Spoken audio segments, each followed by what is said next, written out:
On this week's episode, we review Money in the Bank and take a look at all the action from this week's SmackDown and Raw. The big news is Mami is back. I'm your host, Kenan, and welcome to Bitchin' About Wrestling. Yeet! Acknowledge me!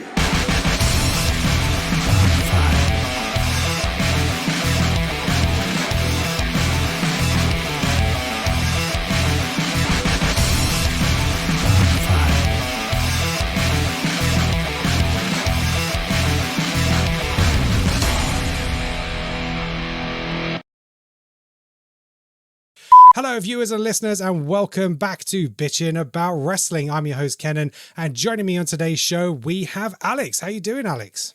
I am on a come down because not only was SmackDown, Raw, and Money in the Bank awesome, I was also at the British Grand Prix, and now I know you lot don't care about Formula One, but I got to watch Lewis Hamilton. So I got to watch Lewis Hamilton win again.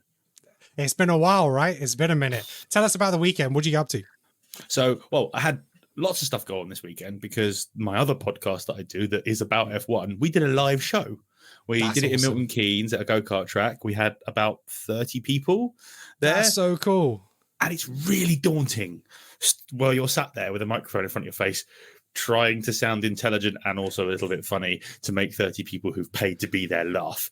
It's a different environment as well because they're going to be looking at technical stuff. They know their stats, they know their cars, they know their drivers. WWE, it can be anything you want it to be, but this is like, there's politics involved in F1 as well, isn't there? Staring at you. Honestly, they just stare at you. And it's like, oh my God, I'm a performing monkey now. I have to try and at least be a little bit funny. And I'm much more comfortable here, sat in my office, shouting at the computer screen. Yes, you sent the video, and that looked really great. Congratulations on that, you and the team. Thank you very much. That's awesome. I mean, listen, I am just a panelist. The plaudits go to spanners, but we all help. But yeah, no. And then I was off to the British Grand Prix. It was my 40th birthday present from my wife. Awesome. It was my birthday back in April. We had general admission tickets. We left our house at 4:30 in the morning. Got to Silverstone, found a great space. A couple of our friends were actually there as well, so they came and sat with us and joined us. Brilliant. And it was just awesome to experience it, after the travesty of what happened to Lewis Hamilton at the end of the 2021 season, where it was stolen from him, to then have, and he hasn't had anything ever since. Nearly, funnily enough, almost as long as Roman Reigns' title reign, nearly 1,000 days without a win. And yeah, just on merit, no shenanigans, no rules getting broken to get him there, no one spinning off or crashing out to give it to him.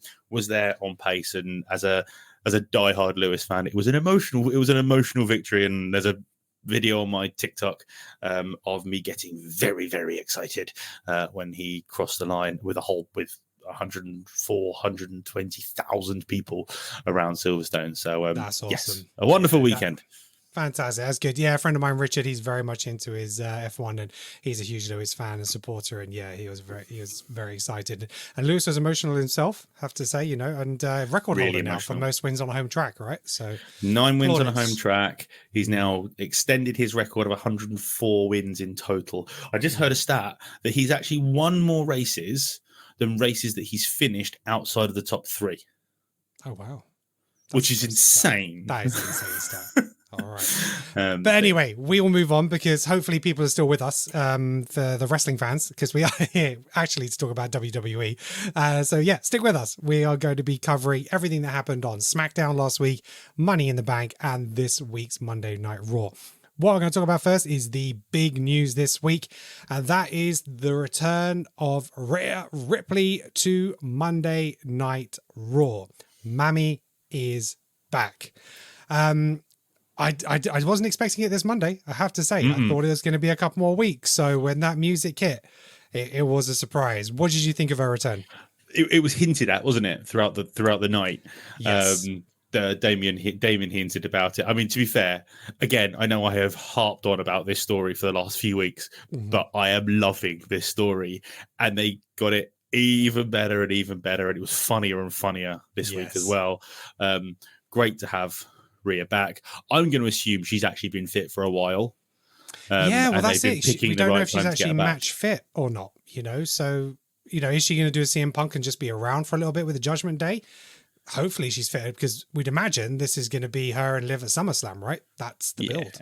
Yeah, so it's very interesting because, again, Dom is playing it very, very well in the sense of he's kind of liking it, but knows he shouldn't like it, you know, and he hasn't done anything. He's still innocent. He's been, you know, Liv is a temptress, and he has been tempted like any mortal man would be. But he's done a great job at resisting. You know, when they hugged at the end of the match, he was like, "Oh no, I'm not supposed to hug you," and then she jumped on him and whatever. And and then obviously the segment backstage. I don't know if you want to get into that now, but the segment backstage when she was trying to stretch. Oh, it was brilliant. Yeah, absolutely. Groin. Let's talk about that. And, so, yeah. And it was as far as I'm concerned, so Liv comes in, is trying to get him ready and prepared for the match. So she's like, "Oh, let's do some stretching." I think she was trying to suggest some yoga, and then she literally puts his leg over her shoulder and does a groin stretch. As she does it, Damien walks in with a what the hell looks going on his face, and then Finn Balor and JD just their head sits around the corner. It's come around the corner, and then Carlito, who is my new favorite member of the Judgment Day, just comes in and goes, "That's cool." But it was more of a question. It's like, "That's cool." It's like it should be cool, but it isn't, because he's not supposed to be doing it. And it's brilliant. And then, obviously Liv makes her way out, and you know, Pre says to him, "Look, you should have got this sorted out by now. It's not that hard." And Carlito's like, "Well, it looks hard to me." It's just he's brilliant. So childish, but it's so brilliantly done. And it's brilliant. And you can just tell it's Triple H humor. Yes, you know, it throws that back to the DX kind of days. Yeah, definitely. It's dick jokes, but dick jokes are funny. Yeah, and then Pat McAfee, he went and did his play-by-play. Oh my god! Where he's doing the eye line, what he's looking at, and he's like focusing on this area here, and he points out the Judgment Day and all the looks, and it's just, I love those Pat sections. They are so good. Pat is just Pat back as well, but Pat is just so entertaining. He is such an entertaining character to have. But yeah, no, I love it. And it's really interesting. So obviously once Liv jumped on Dom, they fell down in the ring, looked like they were having an intimate moment. I thought there was going to be a kiss to seal it. I did think at that point it was going to happen. And then all of a sudden, "This is my brutality." The crowd went apoplectic. It was absolutely astounding pop, and she acted like, funnily enough, a pissed off mum who has a misbehaving child. as Liv ran as far away as fast as possible, and then sort of Dom was like, I'm sorry, and she's kind of half pushing him away. He goes to hug her, and she like brushes past him and walks out. Now, what I found out is there was a depending on where you watched it, there was a difference in the feed. So it went dark as Rhea Ripley was kind of walking past Dom. The feed that I watched, they walk all the way to the back, and Rhea's storming, and Dom's chasing after, saying, I'm sorry, I didn't do anything, and it wasn't like that. And now, I don't know if you've seen this, but then there's a segment on WWE.com on Twitter, and it shows Liv Morgan peeking through a curtain from where she exited, looking at Rhea and Dom in the ring, arguing and leaving. And then she turns around and she has this real maniacal smile and laugh on her. Like, yeah, I got it where I want him to be. And that to me seals that it was a play all along. Absolutely didn't want anything to do with him, but it was to turn Rhea crazy, bring her out, get her mad, and just play into that. So check it out on Twitter. It's a really, really great segment. And also Rhea has launched a new t-shirt. So it's MAMI'S back on the back of the t-shirt, and where it had Liv Morgan's Revenge Tour t-shirt, it's basically got her name scrubbed out with Rhea Ripley's, and then Brutality Tour on the t-shirt. And this is going to be such a fire rivalry. It's going to be Liv so good. Even commented on that as well on Twitter. It doesn't sound quite as catchy. I think the thing is, I mean, we had this conversation about the thumbnail for this show, which was it should be MAMI'S home. Yes. I don't know why home. it's Mami's back. Mami's back doesn't work as well. It's Mami's home. That just makes so much more sense to me. So yeah, it would have rang better, but Mami's back works better on the back of a t-shirt, I guess. So who knows? Oh well, I don't do marketing. It's all about marketing. Yeah, exactly. So he holds up a Mickey Mouse mug. Yeah. We are no way sponsored or affiliated by Disney.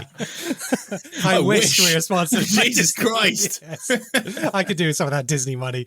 Right. That was the big news this week, and we'll cover everything else as we go through the shows. Let's take a quick look back at SmackDown. So this obviously happened just before Money in the Bank, and let's just go through it quickly. Let me find my notes. So Friday was a really long time ago.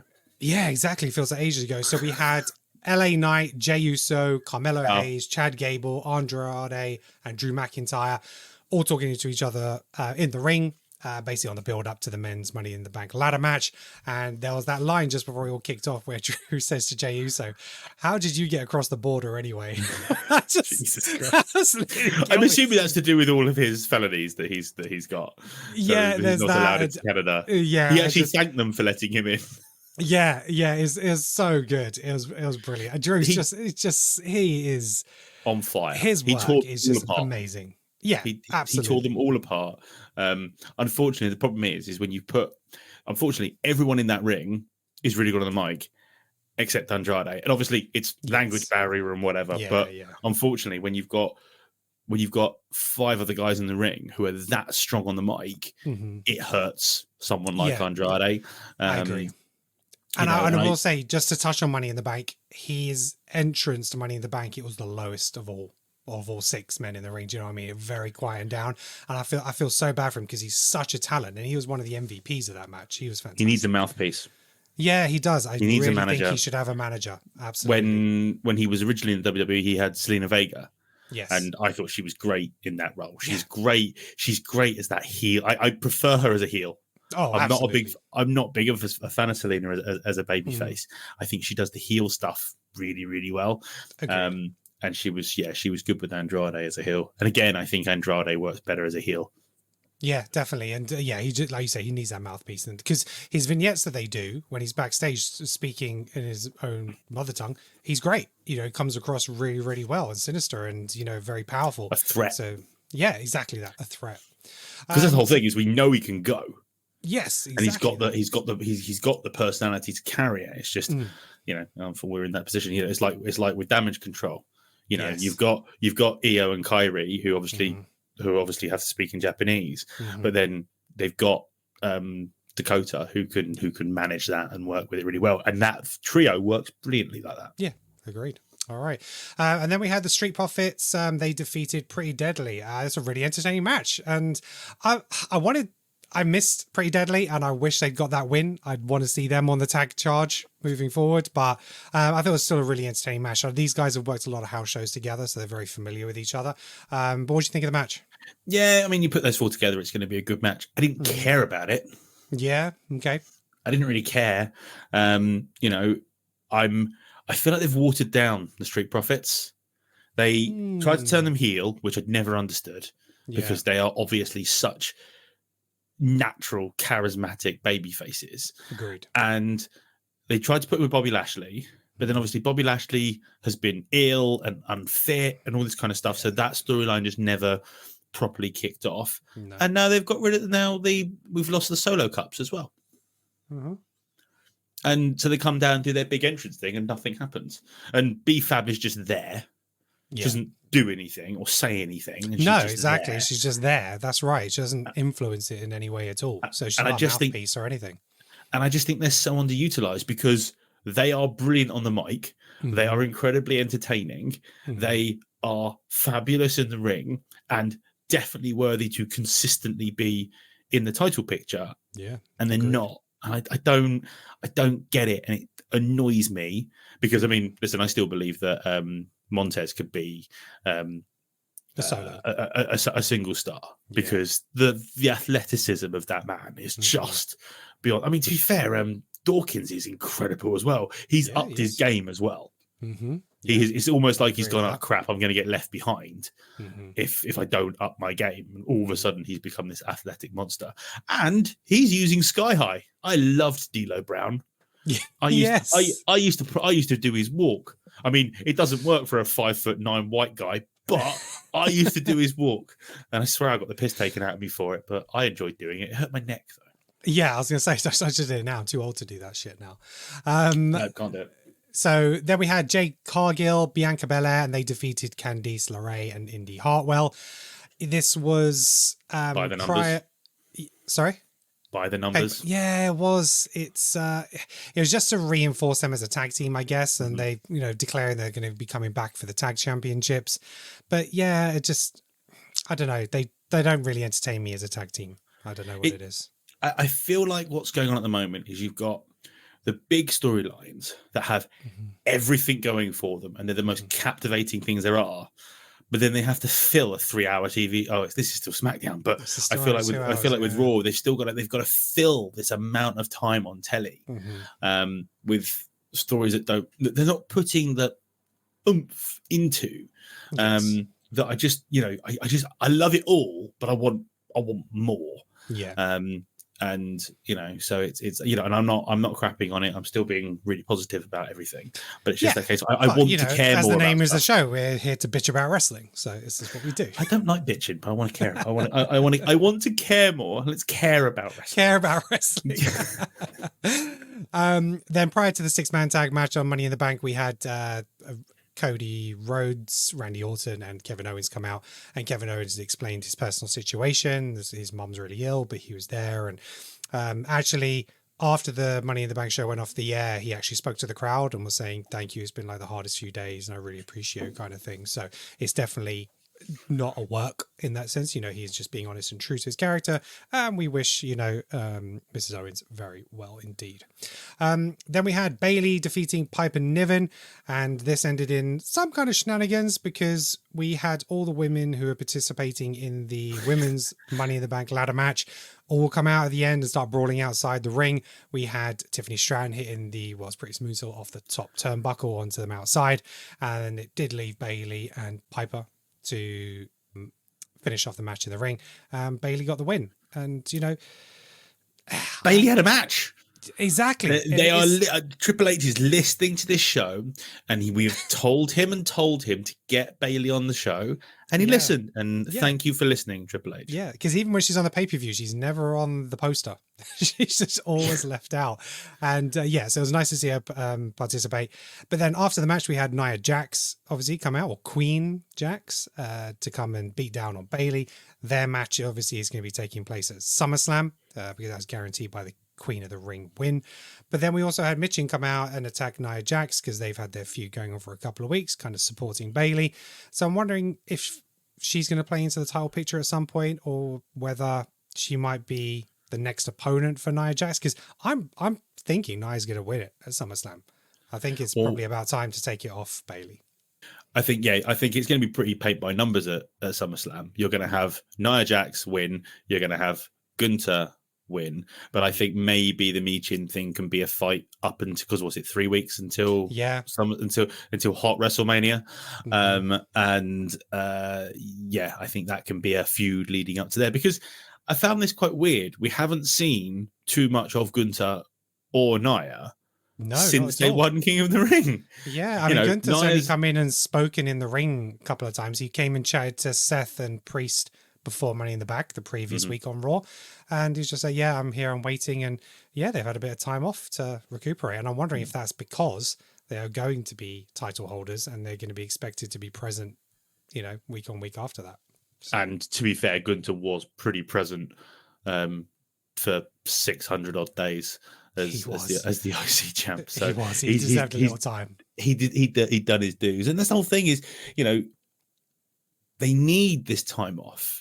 When you're performing week in, week out, to stay fit, you need it. And I think there was an interview with Randy Orton quite recently talking about how much he's enjoying WWE at the moment, because Triple H understands that people need the time off. But he was so the work-life balance.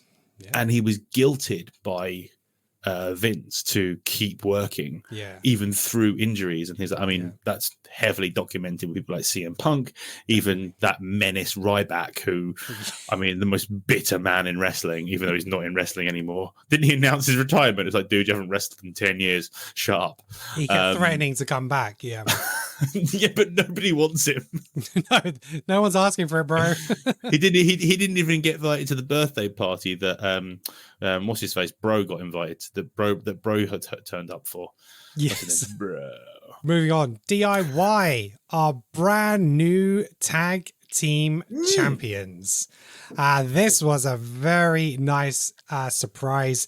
Didn't see this on the bingo card, and like I mentioned a couple of episodes ago, I definitely see the tag titles being won and lost more on our weekly shows because the way the pay-per-views are structured with 5 big matches, there's not always going to be a chance for these. So, and I'm fine with that. I like the fact that the tag team titles are moving around and, you know, keeping that division going and bringing in new opponents. So A-Town Down Under, they are out, whether they'll get their rematch or not. But DIY, they've been close on a few occasions now, especially when they're on Raw, and obviously now moved over to SmackDown. And yeah, really, really happy for those two. Ciampa and Gargano definitely deserve it. They are workhorses. They are brilliant professional wrestlers. I mean, at the moment, I'm most entertained by Ciampa constantly trying to RKO Randy Orton. On Twitter, every time I see Gargano's face on my Twitter, I'm like, yes, there's another one. There's another one. And Cammy's trying to go in disguise and stuff like that. And it's just all sorts. Oh, it's so good. So for anyone who hasn't seen this, for the last 3 weeks on Twitter, the video that starts with Gargano and Ciampa's like, I'm so peed off at Randy Orton. He gets all the plaudits and blah, blah, blah. And I'm overlooked and whatever. So I'm going to go and RKO Randy Orton. And every time he tries to RKO Randy Orton, Randy doesn't know he's there and just moves out the way. Steps aside, ducks, I think the last one was he bent down to tie his shoelaces. He just went straight over the top. Went across the table. Yeah. It's just, those two are just comedy. I mean, they also used to do the thing with Bobby Roode. With Bobby Roode's theme music. So they'd be playing Bobby Roode's theme music, and then Bobby would just turn up and they'd be like, oh, it's Bobby Roode. My wife's favorite wrestler purely because of his theme music. Oh, really? Okay. Considering she doesn't like wrestling. I mean, I don't believe her. She tells me she doesn't like it, and she like huffs and puffs, especially when the kids say stuff. But she definitely knows stuff now. Yeah. She definitely knows more than she lets on. Yeah, she definitely knows more than she lets on. And I'll occasionally say Seth, and she'll go frickin' Rollins. I'm like, ha ha, got you. So yeah, it's weird that they can't say Seth Rollins now without the frickin' in the middle. It is just part of his name. Seth Rollins just sounds weird. Yeah, now exactly. You have to add it now. It's Is he going to be Seth fucking Rollins when we go to Netflix? Yeah, onto Netflix. Yeah. The problem is, I think when we go to Netflix, my kids aren't going to be able to watch it anymore. I mean, it's bad enough with the Wyatt 6 because that shit's terrifying. Oh, and we will get to that later. We will definitely come into that. And then it ended with the Bloodline video. So we had Solo Sikoa. He was surrounded by the Bloodline and explaining that, you know, Roman Reigns failed the Bloodline by not winning at WrestleMania. He failed the family because he lost the legacy and against Cody Rhodes' legacy. And if Roman, so he's going to go off the title, he's going to go for Cody, he's going to take that championship. And if Roman wants that belt back, it's going to have to be off him. So he's laying the foundations there. Absolutely. But it's a nice segment. Again, Solo Sikoa, I think he always does better on those video segments than in ring. But yeah, I thought it was very well done. Nice lighting, mood lighting and stuff like that. But yeah, good segment. And really laying those foundations. Cinematic. Down. Yes. They're getting very good at this cinematic stuff, which makes such a difference because I just remember old backstage segments looked quite corny. Yeah. Yeah. And forced. And these are quite natural. I mean, the Bloodline is taking up much more of a mafia type vibe. Yeah. Now rather than a family vibe. But as I think I said this last week, those four are much more menacing than Roman's Bloodline ever was. Yes. And seeing what Roman's faction going against them is going to look like is going to be interesting. I mean, because they beat up Paul Heyman, could you imagine if Roman comes back Then CM Punk comes up and stands alongside him. And then Brock Lesnar's music hits and he stands alongside him. Then we've got a fight. I mean, that's fantasy booking that's never going to happen. Never going to happen. Cool. What they call themselves, the Hey Men. But yeah. So yeah, no, I mean, it's got to be, it's going to come full circle, right? Because it's going to be Roman Reigns, Jey Uso, Jimmy Uso, and I'd even probably put Sami Zayn in there and have the original Bloodline, who were heels for such a long time, become the faces to take down the new Bloodline. It's going to happen, and we're expecting Survivor Series. It all depends on when Roman's coming back. Will he make an appearance at the end of SummerSlam? Will he come on to Raw or the night after, or SmackDown the night after? Because really, he's a SmackDown guy. So, see, I think the end of SummerSlam is going to be Solo standing above Cody with the title. Agreed. That is my prediction now, and I think it should be a clean win. Agreed. Because it should be. Look what I did. Yes. Roman couldn't do this with all of our help.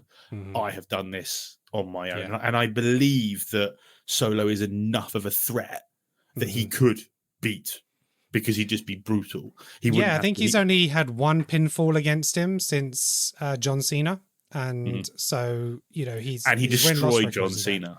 Yeah. And it's not like the house shows don't count. You know, people, I've seen him lose on house shows plenty of times, but it's irrelevant. That's not what the stories are, and but I'd imagine it will come with some kind of distraction. Doesn't have to be a physical distraction, but maybe some kind of just distraction to put Cody off, and then, he'll win it, because that's how Roman did it. And he didn't make any difference to him. But yeah. Anyway, so that was our SmackDown review. Let's discuss Money in the Bank. So this was our Saturday, and overall, strong pay-per-view, I thought. What do you think? Bar a couple of botches, which we'll get to. I loved it. I thought it was great. And I watched it. I started watching it at about 7:30 on the Sunday when I got back from the Grand Prix. Right. I'd been up since 4 a.m. And I was wired through a mixture of sweets and emotion.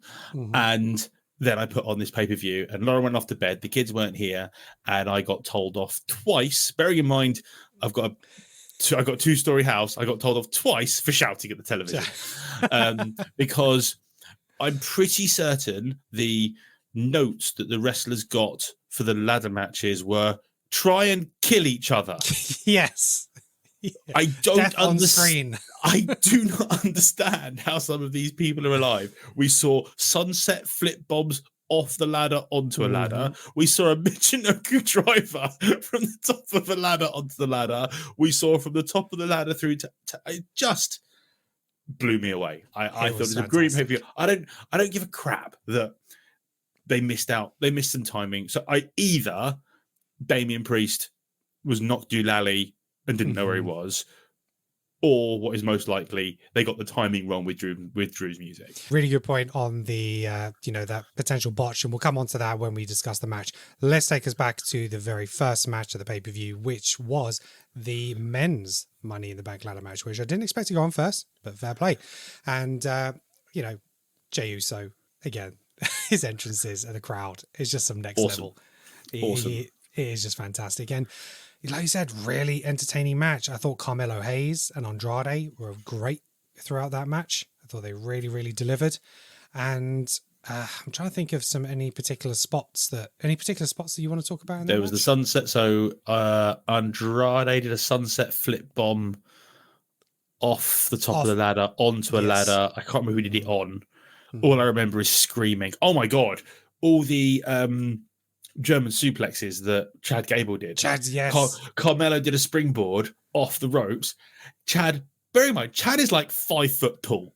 Yes. Chad caught this guy in midair and then German suplexed him. While also German suplexing the rest of the people. And that man is incredible. Everyone used to talk about Cesaro being pound for pound the strongest person in WWE. Nope. It's Chad Gable. It's just Chad. Yeah. The amount of people he could do that Chaos Theory German suplex to is ridiculous. He did it to bloody Bronson Reed, for crying out loud. Yeah. And it doesn't look like I don't know, but it doesn't look like it's much effort, if you know what I mean, because his technique is so good and he does it so slowly. It shows the power that he's doing it with. He's not doing it with speed. They're not really pushing themselves off the mat. Yeah, exactly. It's pure strength. So yeah, fair. It's a I'm better than you move. Yeah, yeah, that's it. But it was just carnage. I mean, the funny thing is, as soon as it was the first match, I was like, crap, I'm losing my prediction because it's so early. It means Drew McIntyre's going to win. Yeah. And I'm annoyed at myself that I thought Jay was going to win, because the way the rest of the night panned out, I'm like, of course Drew McIntyre was going to win. Yeah. Why? He predicted it, so he was going to fulfill his predictions. And why did I do it? Yeah. No, it went down how I would have booked it. And I know there's been a lot of people talking about him winning that match and what it led to at the end of the night, but that's how I would have got it. I think that LA Knight has kind of missed that window. And thank you. He's kind of missed that window for the Money in the Bank. And, he's going to go off and have his battle with Logan Paul and, you know, for that US title. He doesn't need it right now. Yeah. But Jey Uso, I'd rather see Jey win it through a one-on-one match, because he's come so close so many times. I don't want it to feel like a cheat win with him. I think he'll get a much bigger pop if he actually wins it. But like we discussed this, from a wrestling point of view, he's very... Where basic. In the story does he win a title? And also, where do you see... And this is no slight on Jay, and I'm going to sound like an absolute arsehole saying this, but there are B+ players, and there are people who are brilliant at what they do, but he's not a face of the company. No. And he's just not, he's not on, when it comes to that and his character, he's not on, for example, even Damian Priest level. Damian Priest has surprised me. Yes. And I think Damian Priest has done a fantastic job as champion. And I think by the time he gets to SummerSlam, it's a decent length reign. And he's warranted himself to get back in the title picture afterwards, and will, I think, now always be a title picture player, or has the potential to be a title picture player. But I don't see Jay there, and I feel sad that I don't. But I just don't see it, unfortunately. No, I agree. So when it came to the men's Money in the Bank ladder match, I think I was the only person with a point. Yeah. Everyone went for Jey Uso. Everyone went which I now feel so stupid about. As soon as the show started, I went, shit. That's the way it's going to go. I'm not going to get into the league. I don't want to talk about the league. The league can fuck off. I don't care. The league's embarrassing at this point. But, unless your name is Neil. But I had 2 Money in the Bank winners, so I did get some points back in the league this week. But then well, we'll come on to that. So the run up to Drew winning, though, was brilliant, because they teased this with Jay. And it was very close. He even opened the clasp of the catch against the briefcase. And yeah, it's just that the perfect camera angle, focus on him, top of the ladder. You think it's going to happen in that moment. And and then he gets a ladder in the face that Drew just launched at him. Like a javelin. I've never seen that before. Literally. But that's the other thing as well. There was stuff that I just not seen before. Yes. And it's difficult to come up with new stuff for ladder matches, because it's fall off the ladder. And the safest thing to do off a ladder is a suplex, or a face bump. Oh my God, talk about face bump. Chad. Yeah. He just fell from the ceiling. That's disgusting. That is, again, but to me, that's again him showing off how good he is. That he held himself up there and he swung himself down. Perfect face bump, then bounced back up just to get the weakest spear in the world from Jey Uso. Yeah. But I'll say the big players in that is, again, Andrade, Carmelo, and Chad. I thought they were brilliant in that match. But yeah, Drew was the winner. He walked out the Money in the Bank briefcase winner. Then we had Intercontinental Championship, Sami Zayn versus Braun Breaker. I was disappointed. I wanted Braun to win. I didn't like the fact that his momentum was stopped. I've been thinking a lot about this match, and I've been thinking a lot about the psychology of this match and how they make it look. So you go back 2 years, Sammy lost all the fucking time. He did. and he lost, and he lost, and he lost, and he lost. And then all of a sudden they started to build him up, and they built him up, and they built him up through the bloodline. And then he had his really strong battle with Roman Reigns, and they're building him up, and they're building him up. And then he beats Gunther. And you have to remember, beating Gunther is no mean feat. Beating Gunther helped by Chad Gable.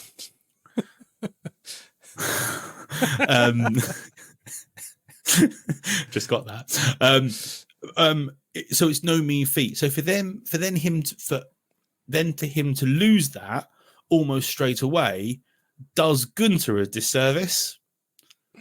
And what they can play it off as is Braun was too cocky, too confident, he's the big muscly bruiser, but he got out wrestled, which isn't a problem in my book. And it's more a fact of he messed up, made a mistake, got caught with a haluva kick. It's all over.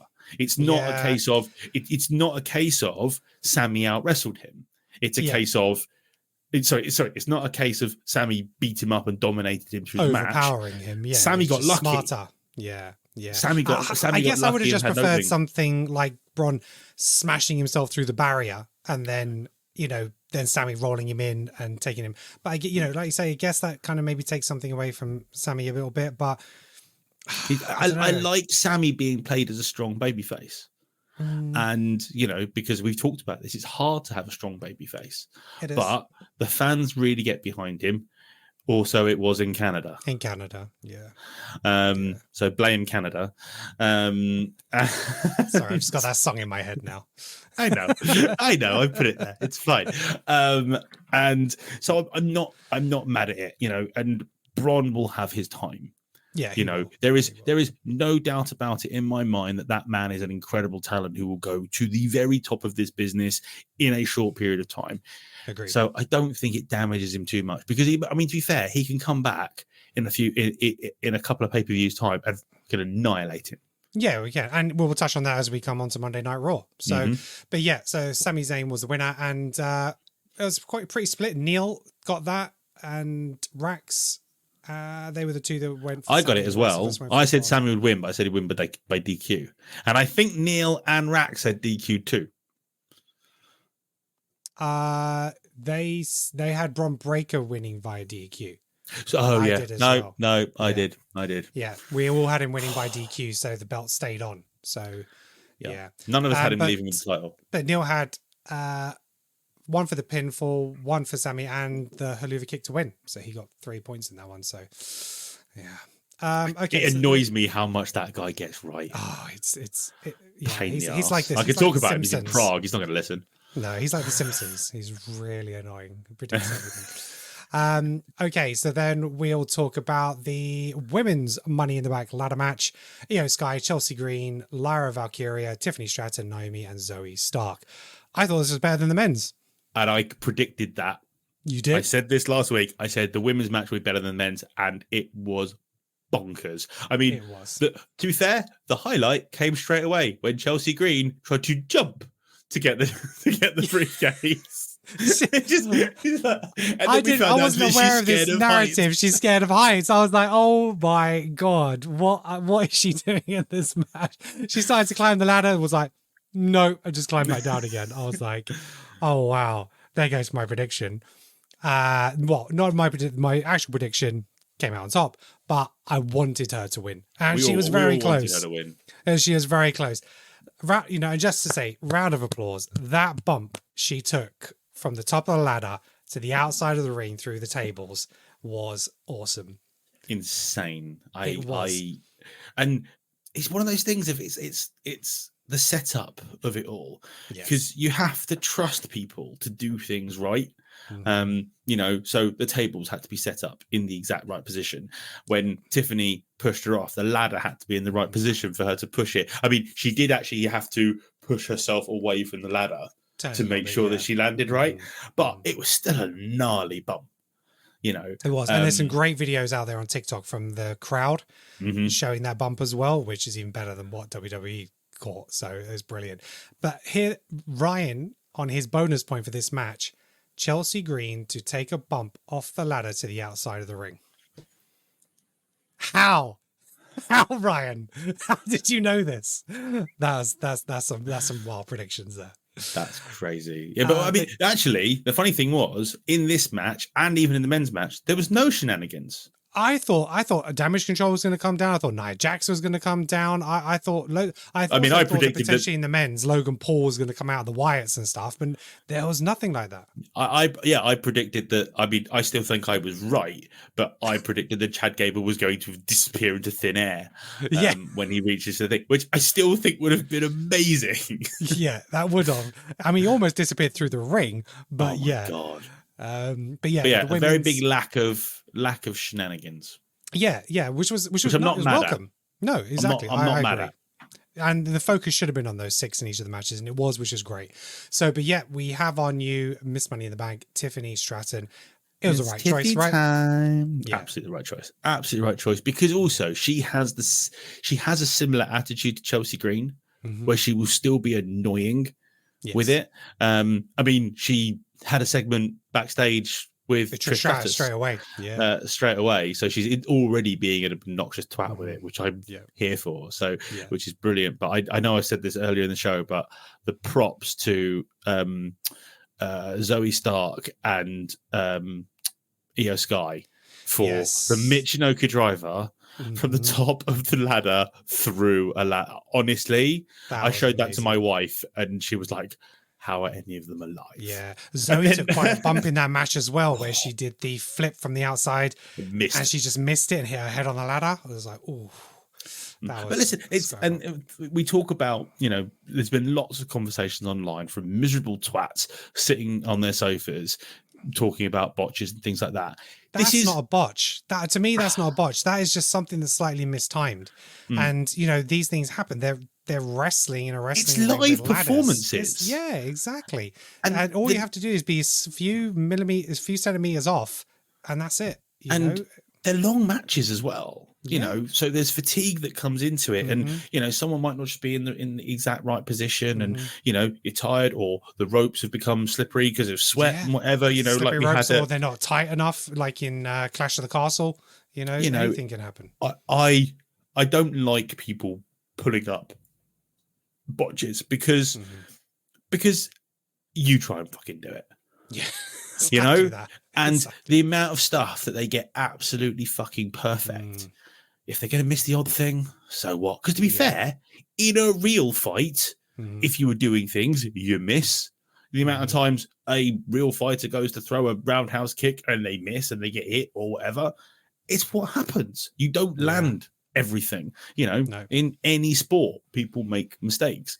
But it's not a fucking choreographed performance like some of the AEW matches with what's his face, Will Ospreay, where that's just gymnastics. It looks really, really cool on a 2-minute TikTok, but I don't want to see that every single day. Anyway, let's not talk about AEW. Neither of us follow it, so there's no point. No, I can't comment enough about it. So, right, let's talk about the 6-man tag match: Cody Rhodes, Randy Orton, and Kevin Owens versus the Bloodline. This was the right result. It had to be the Bloodline. They had to, dominate and end up on top. Yes, okay, we had shenanigans. Yes, we had Tama Tonga. I was surprised he wasn't in the match. I was actually very surprised that Joseph Fatu was in the match. I thought he was going to be the enforcer on the outside. Yeah, see, I thought Fatu was going to be in it, but originally I thought Solo wasn't going to be in it. But then from a narrative, it kind of makes sense. But I thought he was going to send his henchmen first to try and deal with him before he kind of got involved. But yeah, for me, it kind of makes it. I think he is the weaker of the wrestlers out of all of them. He showed a little bit with his time. Well, he took a really bad bump to the outside from Cody Rhodes into the announcer's table. So yeah, Cody Rhodes dived through the ropes and hit him, and his head really whacked against the I did see that announcer's table. Yeah, but then he missed the uppercut, low blow, and he did punched, you see it from the angle? He punched him in the face. He did, yeah. That's the funniest bit about it. So it's not he even missed like it he first hit his time balls as well. Yeah. He missed the first one and then smacked him in the face. And on his debut, he missed his timing, slightly pulling the referee out as well. And I can see why maybe he's being held back from being. However, a little bit. The absolute star of that match was Joseph Fatu. Oh, he's phenomenal. What he an is a absolute beast. monster that man is. I mean, the fact that the first thing that happened was he got dragged in, draping DDT'd, no sold it, Yeah. and then Randy turns around, hits the floor to get ready for the RKO, and looks up and goes, "Oh shit!" Yeah, and people are saying, "Oh, he no sold it." No, if you look back, he hit his head, he shook it off because he's a Samoan with a hard head. He headbutts people. That's what he does. So that wasn't going to have the impact. And he was fantastic. And it was early in the match as well. But I mean, listen, I have no issue with something massive being no sold if it fits. And it's like all the stuff with the Fiend. For the Fiend to no sell a stomp makes sense. Yes. You know, for someone who's as much of a monster and we're trying to push as Jacob Fatu, if the first move that gets done to him is the draping DDT, and he doesn't sell it, I'm not so bothered about that. Yeah. You know, especially if you get the response that you got from it. And he beat the shit out of everybody. And he was perfect. He did what's the Jeff Hardy move where he runs at the rope and does a backflip off the rope? In the mist. Willow in the Wind. Yes. Willow in the Wind? Yes. I think you might be right with that. Yeah. Yeah. But, you know what I mean, anyway. He did that.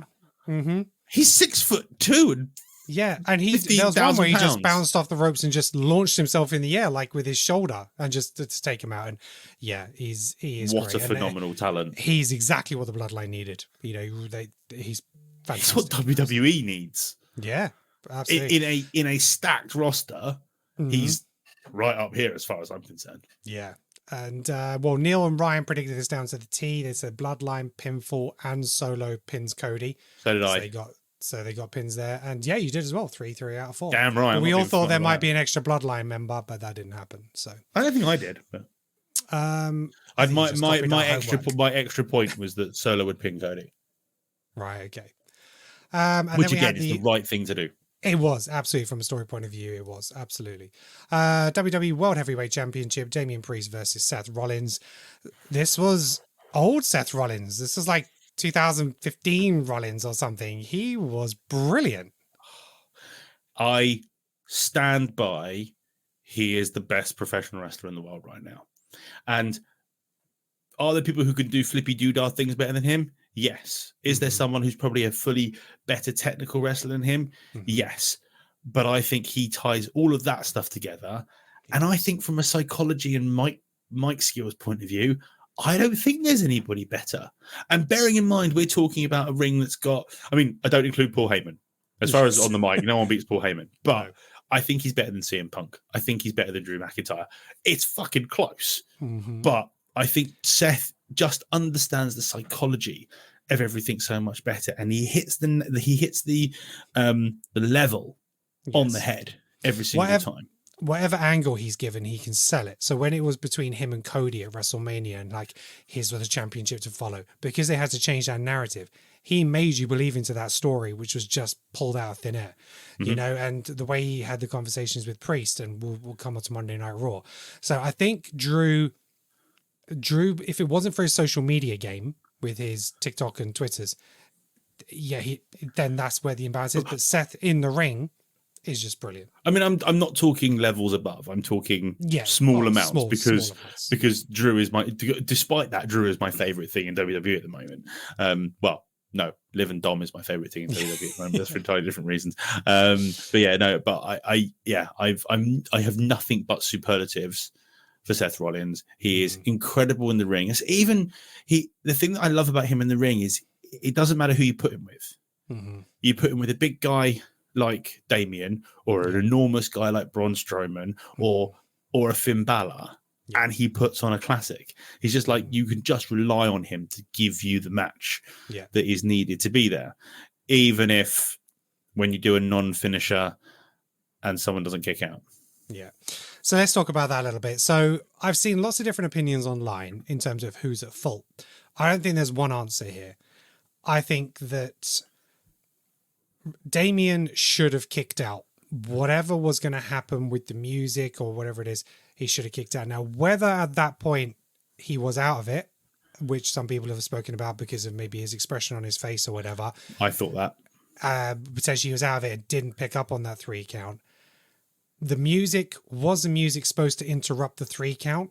I'm not so sure, because why would the music stop the referee counting It would only have stopped if Seth rolled off of.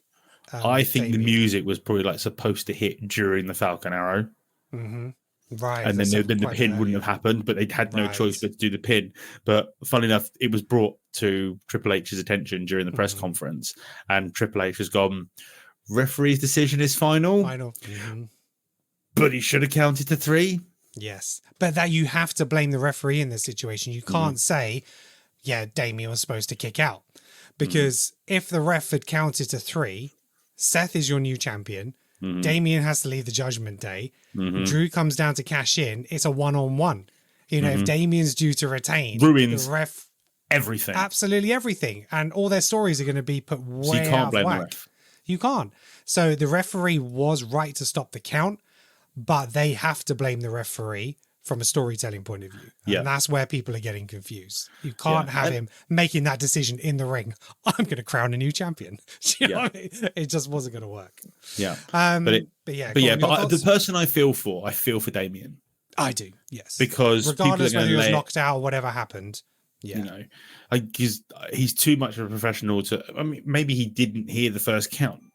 Yeah. You know, so there's lots of things that can happen in that situation. There are the amount of times that I've been watching and I thought I heard a 1 count and it wasn't, and then it was 2, 3. So, you know, it could have been the thud on the canvas, and maybe Damien thought that thud on the canvas wasn't, you know, the referee dropping to the knees or something. Yeah, exactly. You know, it's and again we talked about this. It's live TV, for crying out loud. Yeah, and they'd been in a long, grueling match as well. It wasn't a short match by any stretch of the imagination, and it was a physical match. It was a physical. There was lots and of up until that point, it was brilliant. I mean, Seth's stomp from behind, was new. I mean, he didn't really connect, but it was really good. It was a really cool visual, and he kicked out of a stomp. That's impressive. Strong. Yeah. So then Drew's music hits. He comes storming down to the ring. Zero hesitation. No. Take my briefcase. It's a triple threat, and the first time and the second time that's ever happened since Seth did it at WrestleMania. Absolutely. And he gets the upper hand. He dismisses Seth, and he's taking out Damien. CM Punk, as predicted, CM prick. Yeah, comes in and just takes out. I was going to kill him. Drew. Yeah, he is smashing him with the chairs. He got him into the ring. He picked up the title, which was a nice touch. Hang on, before he hit with a chair, he choked him with a. Oh, he choked him with the camera cables. Yes, that's old school. Then beat him with a chair, then got the title and smashed him in the face, and then Damian Priest hit the choke slam. The choke slam, yeah, and you can see Damian Priest's disappointment at the end of that match, and you know that's when he definitely felt for him because he knew that wasn't how it was supposed to go. And if you're a critic, that's 2 botches in 2 PLEs. Even though, again, I don't blame him. No, for the ropes trip. Yeah, no, exactly. But and then Seth obviously is coming around. He is pissed at Punk as well for getting into his business. And Seth, you know, CM Punk's got it on all fronts from both of those guys. So, and the other big segment from Money in the Bank we'll just talk about is John Cena. Oh. So John Cena is going to be retiring at the end of 2025. When he came out, it was a big shot. He's like, oh, but he was at last year's Money in the Bank. He'll come out and say, but when he flipped down that kerchief or whatever it is, and he's like, the last time is that, I was like, oh. Do you know what? I didn't twig. I was like, yay, really? John Cena. I didn't twig. Because he always holds that thing up. Yeah. I never read what it says. It always just, what does it normally say? The time is now, or whatever it is. Yeah, wherever it says, whatever it normally says. Yeah, or never give up, whatever it is. Yeah. So I didn't even read it. I mean, I was disappointed. The whole thing was Trish Stratus was supposed to be the host. She turned up for 4 seconds, said hello, and then introduced John Cena. Host is such What's the point? The host is such bullshit. It really is. I mean, if she's going to come out and start the show and do an interview in the middle of the show, that's fair enough. But she just came out and went, hello, came out to introduced John Cena. Exactly that. But so he's going on his, farewell tour basically. And so he's confirmed that the Royal Rumble will be his last, WrestleMania will be his last. He's wrestling from January to December. So WrestleMania is not his last match. It's one last run throughout 2025. He confirmed in the press press conference afterwards. He's got about 30 to 40 dates confirmed with WWE. He's going to be at Elimination Chamber as well. So I think they've kind of maybe got that figured out a little bit. Maybe after WrestleMania, not so much. But yeah, it's, I mean, look. Are they going to put the next title on him? I think they have to. I think he needs to be the GOAT when it comes to title reigns. The fact that Ric Flair, he's tied with him, and Ric Flair has been and gone to the other businesses. And but also, like that. Ric Flair's 17 titles is ambiguous as well. It's not entirely pure, but they bill it as. So, yeah, I mean, listen, I missed the John Cena era. I wasn't around for when John came in and when he was at his biggest. But in my short time back, I say short time, it's 2018. I don't know where that's gone. But in my short time back, I've realized how much of a big deal that man is. And I'm a big fan of his movies as well. And just him as a person just seems like the most wonderful human. And he's just appeared in The Bear. I don't know if you watched The Bear on Disney Plus, the show about the chefs. And he's just appeared in that as well. And he's as in the drama. Yeah. Well, they bill it as a comedy, but it's just a drama. That's the thing. Me and my wife started watching that. I thought it was going to be a comedy, and I was just too gritty for my liking. Right. Oh, I love that show. But anyway, so yeah, John Cena, he navigated that company through its probably most difficult period after the Attitude Era. You know, he navigated through not even a PG era, it's like a G era. Do you know what I mean? It was or U. It was just, you know, nothing was really happening, and you know he made it. He brought people in, the merchandise he's done, what he's meant to kids, you know, and the Make-A-Wish that he's done as a world record holder for that. He's done so much for that company, and yeah, I really hope they put that title on him again. And I don't want him to win the Rumble. You know, It's not a case about doing those kind of things, but he needs to win that title at some point. And I mean, I think it needs to be the WWE title as well. And why? I think because that is really the recognized championship that he's held the most, not the world title. So I think it needs to be the WWE championship, and I wouldn't be opposed to him and Cody fighting for it, and then him kind of handing it back over to Cody, saying you're the guy now, you know. And I think that is maybe where it goes. But anyway, that's John Cena. So that is Money in the Bank. Let us move on. Oh, actually, I will just go through the predictions and who won what. So coming in fifth place, or joint fifth place, because Nick didn't get any predictions in this time, is Rax and Alex. But god damn it, 2 podiums in a row and I'm off the podium now. And then, well, technically a joint third, because then we have a joint second, really. And that is myself and Ryan. Oh god, Neil won again. 7 points, and Neil with 2 clear points, 9 points. Neil takes the win. How do we stop this guy winning everything? Is it because he's a movie man and a storyteller, and he just understands it better than us? Ironically, I got more correct match outcomes than him, but he got the bonus points, and that's where he's kind of pulled out of the bag. Because I got David, I got the Bloodline, I got Drew, I got Tiffany Stratton. The only one the best you've ever done. Yeah, exactly. But it was only Braun Breaker that I didn't get. And I had the CM Punk cash in. I got that bonus point as well. But it was just the other little bonus points in the match. He's the finer details, Neil. Sometimes that's what it is. Yeah. But that's Money in the Bank. So congratulations, Neil. You are back on top. Right, let's talk about Monday Night Raw. So we spoke about the big news at the beginning of the show, which was Rhea Ripley coming back. Let's talk about what else happened on the show. Because, you know, Raw doesn't feel like 3 hours anymore. Does fly by. It really does well. CM Punk comes out, obviously talked about, he said he was going to do what he was going to do. As long as he's breathing, he's around, Drew McIntyre is not going to be champion. What happened kind of between the show is Drew went on air, and they showed this on Raw. Drew went on air calling CM Punk out, hey, I know where you and your family live, just like screaming down the camera. He ended up elbowing Adam Pearce in the mouth. As a result, he was going to fine him. But then he went on Twitter and said, hang on. Before we get to that, it was again bad news. Had to shove him away. Yes, and get rid of him. He was back here. Yeah, he had to separate them because he did that at the end of Clash of the Castle. Again, there is something happening there. I was wondering that. Something is happening there. So he, I keep forgetting his name. I keep calling him bad news. Bad news Barrett. Bad news Barrett. Wade Barrett. Wade Barrett. Wade Barrett was like ushering him out, and obviously Wade Barrett's a big guy, ex wrestler, you know. So, and was he a champion? Wade Barrett. Again, I wasn't around when Wade was wrestling. Not sure about that. I think he had I think he was mid card. But yeah, so, and obviously they're old mates because obviously you're UK guys. So that was interesting, him shoving him away, because that's again got bits with it. And then he got fined. Then he went on Twitter, told him off, and then got double fined, and then suspended. And then suspended indefinitely. Yeah, which is why then CM Punk's coming out and saying, "Look, I want to fight him, unsuspend him, because we want to have this match." Seth Rollins comes out and he gives his peace of mind to CM Punk. I thought that was really good, back and forth between the two.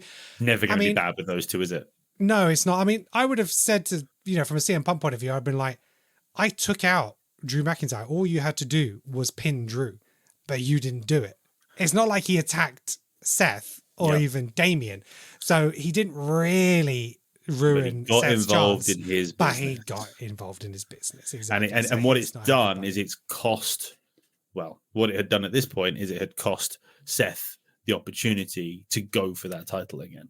Yes. While Damien was holding it. But I just find it weird. I don't, again, I've said this before, I'm not a CM Punk fan. And I want Drew McIntyre to annihilate the little twat. And I want Seth and the Rollins to, because Seth, for me, Seth and Drew are absolutely 100% correct about CM Punk. Everything they have said about him is absolutely true. He left the company in disarray, shat on the company from a great height, then went somewhere else, messed it all up over there, and came crawling back here like it's all roses and nothing ever went wrong, and that he hadn't been an absolute arsehole to the guy who's now running the shop. So I don't understand how a lot of the fans see CM Punk as the good guy here. He's the heel for me.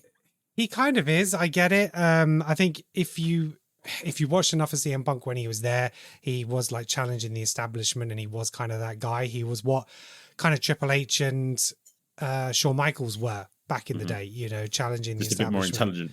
Yeah, which, by the way, is the longest term storytelling, which is where they were anti the way that the company was run, and now Triple H and Shawn Michaels are running WWE. It is incredible. That is the long-term storytelling. But yeah, and I think that it's just the rogue guy. It's the one he won't back down from people, speaks his mind, and he is kind of making nods now to AEW. He referenced it about he's pointing to the crowd behind the camera, which is just brilliant. The hard cam, which I find funny, but WWE don't need to make reference to AEW. No, it's just him. And it's the thing I don't like that AEW do is they can't keep WWE out their promos. Oh, they can't stop talking about him. No, absolutely. And I think that's where WWE have always had the high ground. I mean, and I know part of it was Vince just will not acknowledge that other wrestling exists. Yeah. And I like that WWE have opened up and talked about people's time in Japan and times at other places and whatever. Recognizing other things exist. Yeah. Yep. And I have no issue with that, but they don't need to slag off AEW. No, they don't. No. But yeah, really good segment between them two. And, that was going to be the original WrestleMania matchup. It was going to be Seth versus CM Punk. So they're going to keep that feud alive and see where it plays out, sort of like in the next 6 to 8 months, really. Well, the whole thing is that I don't think the Drew, CM Punk, Seth Rollins things needs a title. No, it doesn't. I think it's better without a title, in a sense, because once it's all over, then people can go for titles. Especially because what happens later in the show is Seth confronts Damian Priest and asks for a word with him without the boys there. And, he tells him, if you want to beat Gunther, you've got to be better. And, I appreciate that you stuck to your word and you didn't bring your boys down to help you out. And you did it. Well, initially you'd done it on your own. And then Priest said, well, forget our gentleman's agreement, which is great in the story side of things. but it doesn't matter because he's not keeping that title for very long. Well, I was going to say, so unless he retains against Gunther, then that doesn't really matter. But I think what they were trying to do is acknowledging the finish, the way it went down. So it's a case of, okay, maybe the ref made a mistake and I'll give you another opportunity because of what happened. Kind of a respect thing. So yeah, I've enjoyed that dynamic. That was good. Then we had Chad Gable versus Jey Uso on a 1-on-1 match. And just as the match was coming to a close, again, the lights go out and Jay ran like a scalded dog. Oh, it's brilliant. So he hits Chad with the spear. He gets the 1, 2, 3, and he looks at the camera. He's like, yeet. Out. And he just ran, and it's like, yes, why aren't more people doing this? Why didn't around? Chad follow him out the ring? Exactly. Chad's like, no, I gotta figure out what's going on. And I think it's Abby the Witch. She came out, gives another parcel to the commentary gave it to team. Corey, not Corey. Michael. No. Oh, did she give it to Pat this time? Because the last ones were addressed. Because he went, are you going to open this one? No, that's right. Name on it. Yeah, it's not me, bro. And so no. Again, the Wyatt stuff is really a slow build. We'll come on to that. I want it to be a slow build. I want absolutely. I want us to not know what the hell is going on. Yeah. Well, let's talk about the rest of the Wyatt stuff. So we had another video package from the Wyatts, which was fantastic again. So this is a little bit more about Uncle Howdy talking about his family, and we got more glimpses of those and how the fact that they were forgotten and stuff like that. Just another excellent video, which was really, really great. So brilliantly put together. I mean, I'll be honest, I don't understand most of what they're saying. As in, I don't understand where they're going, but it is all metaphor and and whispers. Yes. But it was just so brilliantly cinematic, mostly just Bo Dallas doing the talking it wasn't the same interview style. No, but he was kind of flipping between the personalities, and which was excellent. Within. Yeah. And we got glimpses of all the others. And then the video stops and Chad Gable, and always we see Adam Pearce, and then Chad's bitching about the fact that he's had a really tough time of it. And the video was obviously about him. Yeah, the video's about him, and they're coming after him. What are you doing about it? He's like, I need some time off after the month I've had. Adam Pearce walks into his office. Bo Dallas is just there. And Adam went in and closed the door. And it's like, bro, did you know fucking run? Have you been watching the videos? Run. Yeah. He's like, keep that door open, call some security. But I'm wondering hey, bro, walks in. Do you think they're going to go through like a possess thing with Adam Pearce and like control the show? Well, I think they're trying to stick away from the. I think they're trying to keep away from the magical stuff, the supernatural style of it, supernatural more stuff, haunting, and make it more haunting and more chilling and thrillery, rather than supernatural, which I prefer. Yeah. But if you take it like a cult factor, they can do brainwashing, so that's a possibility. And just get Adam doing stuff for them. Yeah, exactly. Just make them have that. But I'm very interested. I'm just so interested to see where it goes. And I like that they are just sticking to Raw. They're not spreading across SmackDown as well. Yeah. There is a clear focus that it is on Chad Gable. And yeah, it's again that slow build of stuff that Vince would just never allow. No. Pardon the expression, but Vince was very wham bad, thank you, ma'am, when it came to storylines and the rest of his life. But what does it mean? I needed to pay off. Yeah, absolutely. Then we had Sheamus being recognized for 15 years in the business. Bronson Reed was with him backstage. So your old news and the new news. And it was Bronson Reed versus Pete Dunne. Decent match, but nothing really to write home about. Pete Dunne's tag team partner is out of action, so he's been given a little bit of a solo appearance. And then Reed picks up the victory. He goes to have a beat down afterwards. Sheamus comes out to the rescue, but then he tries to like embrace Dunne, but he was having none of it because he still resents him because they were in a faction together, weren't they? It was because they were in the Brawling Brutes. I can't remember how it ended though. No, I can't. I think Sheamus left it, but I can't remember how. But he got injured. Was that he just disappeared because he got injured, disappeared, but it never ended. And then Pete and the other guy, whose name I can never remember, apart from the fact that he's the reason that Big E's not around anymore. Yeah.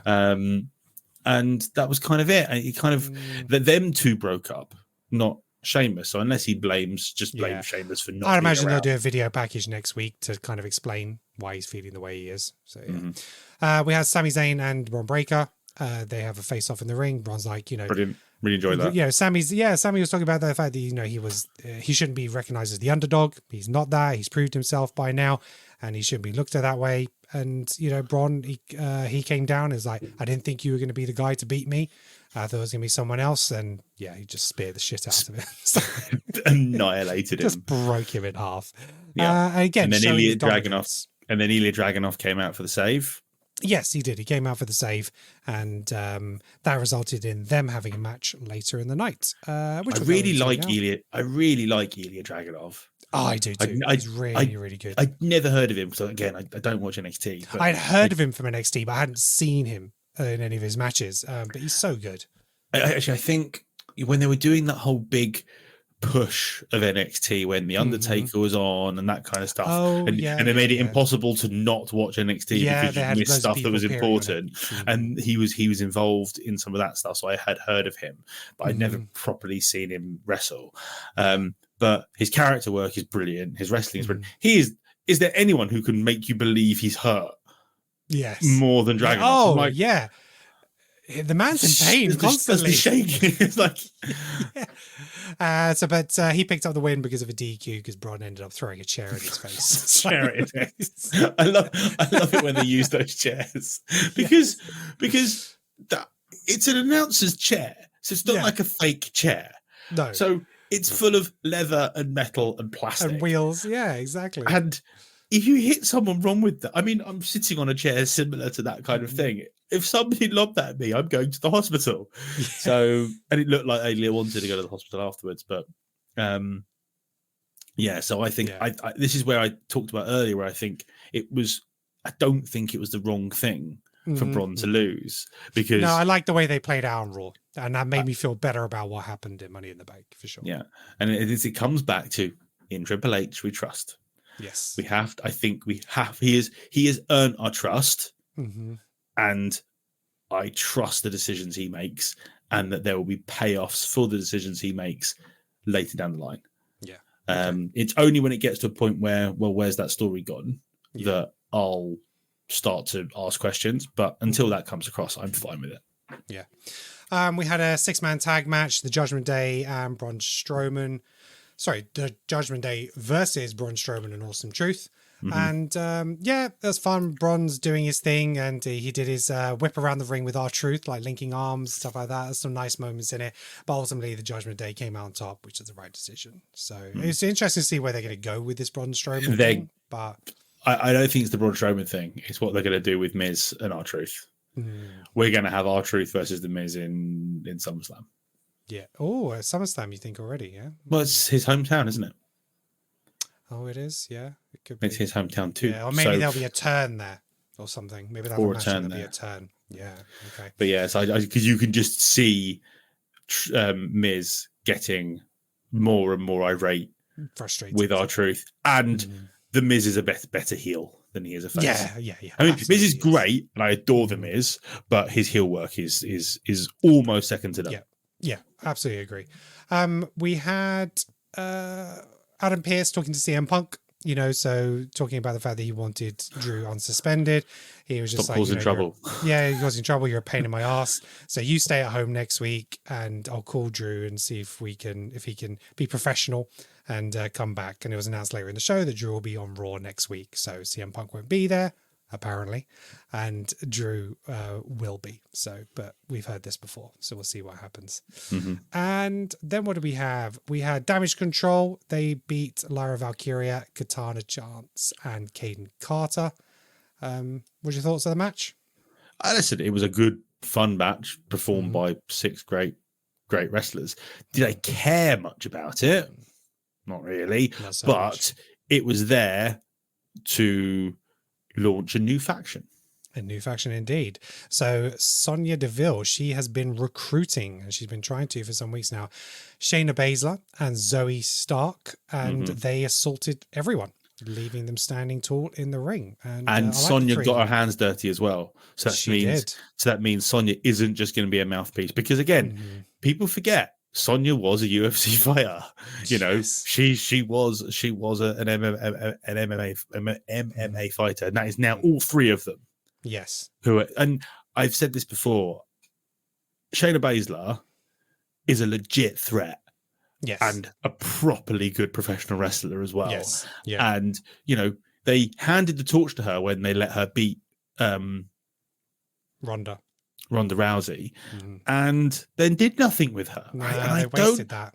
I don't understand why they've never done anything with her, because she dominated NXT.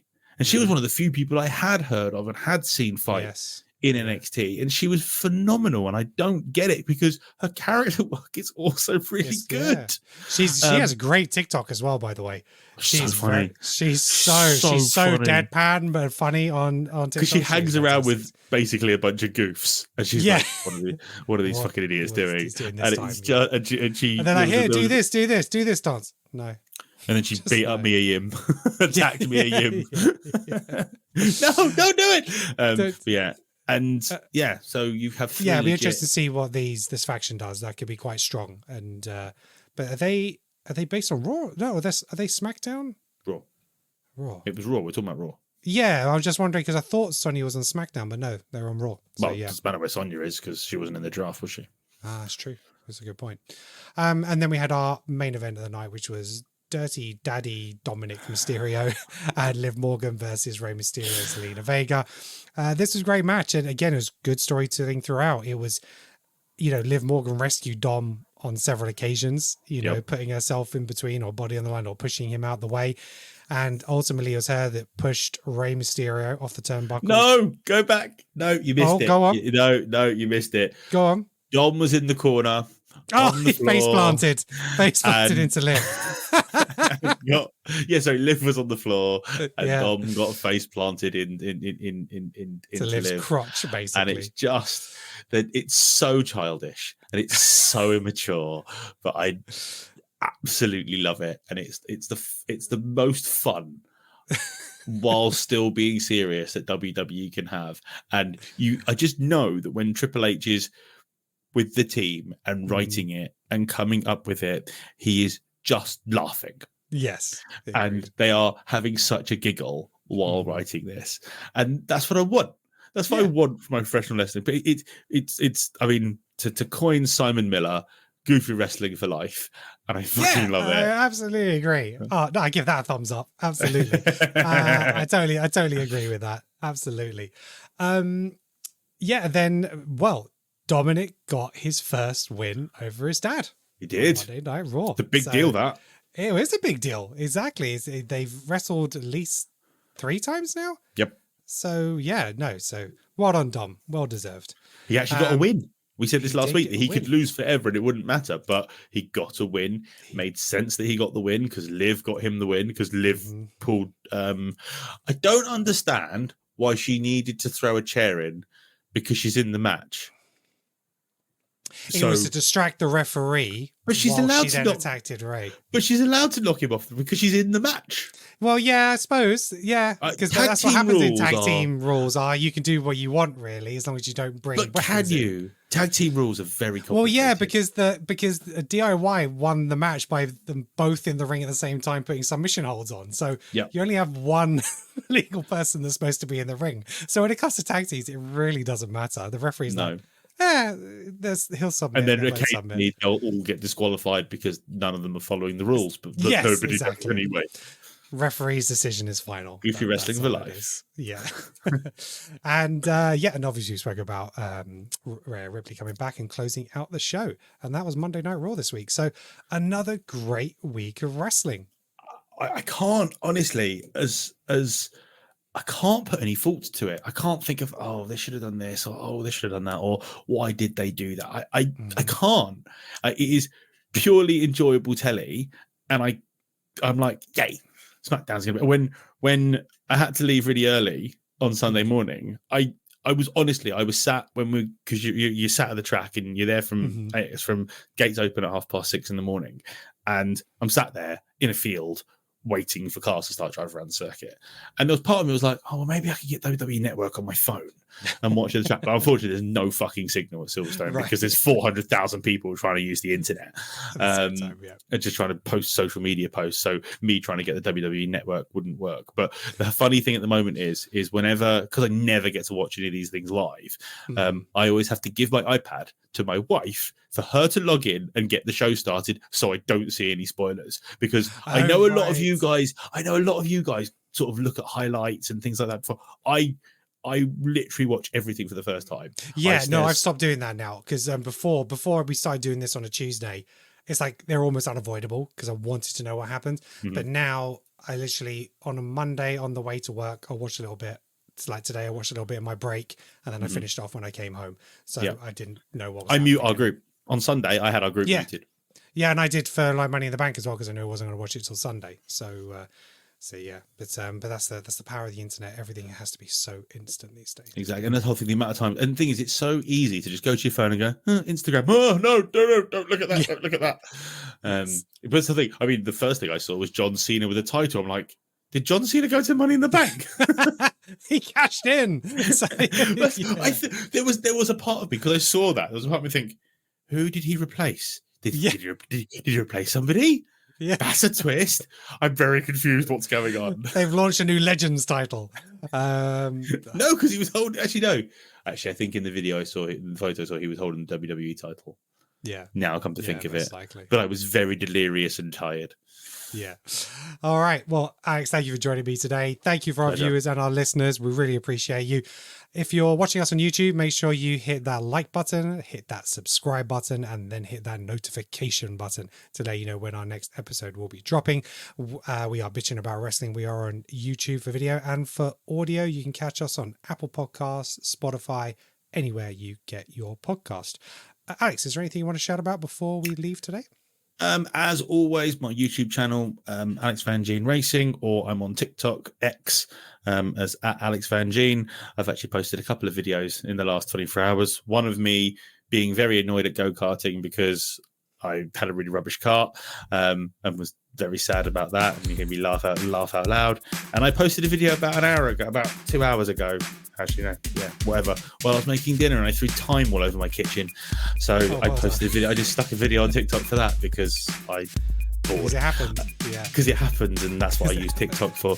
But yeah, so no, we're getting very close again to karting again. So a couple more weeks before I'm karting again, and then there'll be a big proper video. So go to my YouTube, click subscribe, and you'll get notified when that comes out. Okay, great. Yeah, we'll be launching some new videos soon as I can find some extra time in my diary. We're going to be doing some like top 10s and additional content to our weekly reviews. And I've also been in touch with a UK wrestler who's starting up his own promotion. So we'll be having him on the show for an interview, which will be awesome, really interesting. Yeah. So that's it from us. Thank you very much for joining us at Bitching About Wrestling. And until next time,